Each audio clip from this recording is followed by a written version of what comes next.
daawadayaal waxaa iminka dhinacayga midig taagan xildhibaan nuur cabdikariin wuxuu sheegay xildhibaan nuur inuu soo guursaday 37 dumar ah da'diisuna ay tahay 9 jir xildhibaanka waxaa laga soo doortay gobolka Buuhoodle marka maanta aan burco kula kulmay bal ugu horreyn waxaan weydiinayaa gabadhii koowaad goortu guursaday xildhibaanku اللهم صل على محمد gabadhii koobaad waxaan guursaday saddex iyo waxaan guursaday 13 waxaan ahaa 16 jir markaa dumarka saad guursanaysa markaa dumarka guur ma noqon watii guursadeed waana iga yar weynayd laakiin markaa waxaan ahaa nin la guursaday markaa anigu waxba maan guursan laakiin markii dambe aan ku ilbaxay ayaan anigu sidii guurka caadiga ahaan jiray aan u galay waxaa jirtay oo dhacday wakhti aan anigu malxiisadaydii malxiisada ii ahayd iyadoo mehersan haddana malxiisada ii ahayd oo soo aan ma garanaysaa aan guursaday markaa waxaa weeye berigii horena hablaha ee annagu aanu joogna laisma siin jirin laakiin waxaa weeyaan waad yar masaafayn jirto dabadda waa laiska mehersan jiray sharcigan iminka adkaaday muu ahayn markaa waa qaadnay malxiisadaydii waa maanta kulaan meheriyey caawana way malxiisad kabacdigii waxaan ka dhigay labadii hablood isku aqal baan ka dhigay dhexdoodun baan markaa anigu hoy ii ahaa iyaduna xaggayga xigta yana xaggayga xigta markii dambe iyagaa saaxiiboo dee reer family dee saddex qof oo family isku mid aanu noqonnay sidii un baan u waday hawshii aan u waday iminka waxaa iigu dambeeyey bishii saddexaad mid aan guursaday oo 17 jir ah ayaa iigu dambeysay oo iminka dee aan qabo hadda waa tii 7 wey marka iminka 4 dumar aad qabtaa ما واحد غير صدح ها dumarku markaa dee 5 iyo 6 ma banayne marba mid baa marka tagto yaa kala guursanaya marka bal dad nagu yar noqoto labada habeenka wada aroostay marka mar baa lagu wadaysiyay labadaba mar baa labadaba ismay ogay hablo mid way aroos tii kale malxiisada aad iyo aad u jeclaaday marka intii arooskuna wuxuu ahaan jiray 7 cisho ayuu ahaan jiray maalin iyo 2 sano maahin 7 casha ayaa naagaha la aroos jiray marka 7 casho intii aan wali dhammaan 3 markaan aroos ahayn ayaa dabadda malxiisadeedii mehersaday iyadoo dabadda aroos sabay malxiisadii haddana tahay annagaana isagii gabadha isma ogadii habeenkii dambe uun baan ku idhnaa gabadhan malxiisada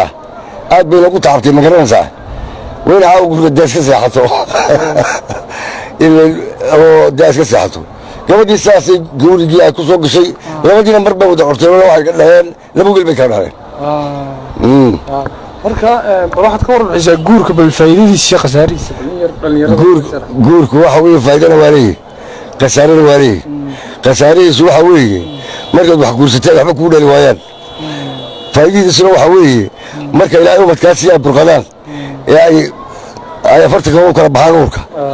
markaasaad ka adkaatay faa'iidadiisuna waa markaa adii ugu badnayd inta ku dhashay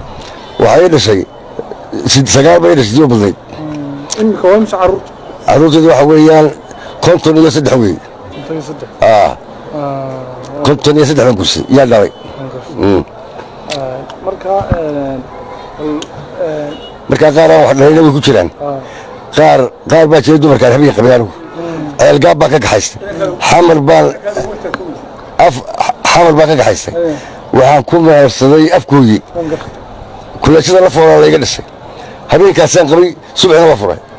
mid baad habeen qabtay habeen wandhigi waa tii ku qarashka badnayd beed sidee marka habeen baad qabtay qarashka muxuu waa weeye wadaadkii iyo baabuur raacii iyo maanta waxoogaa yar hawl baan u yar galay ma garanaysaa dee ayaan galay ma garanaysaa tii ku qarashka badnayd beed dumarku qarash baa maraya beriga horo meelkoodu wuxuu ahaa 20 kun oo shilin buu ahaa oo qaar baa 8 kun oo shilin ah geel meel ku laga bixin jiray geel baa cid kama bixin jirin geel waxa weeye dee waxaa kalaamo ninkii hayaana dee hal iyo laba waa bixin jiray ama dee gibid ka badan waa bixin jiray ninkii haya kii aan hayna ayaa malahayn way guurka ugu la yaabka badnaa balinta aadkaad ka xusi kartaa xusantahay ku soo qabtay guurkii ku igu yaabka badnaa naag baan guursaday bilxaqiiqa runtu sida ay tahayna sida ilaahay ugu ogey naagtaasi iyadan qaadka ilaahay ka joogta waana guursaday markii aan guursaday ay maalintii dambe tagto gurigoodii baa tagtay gurigoodii baan dabeedna ku yidhi gabadhan anigaa qaba waana ma ogin baa waa lay diiday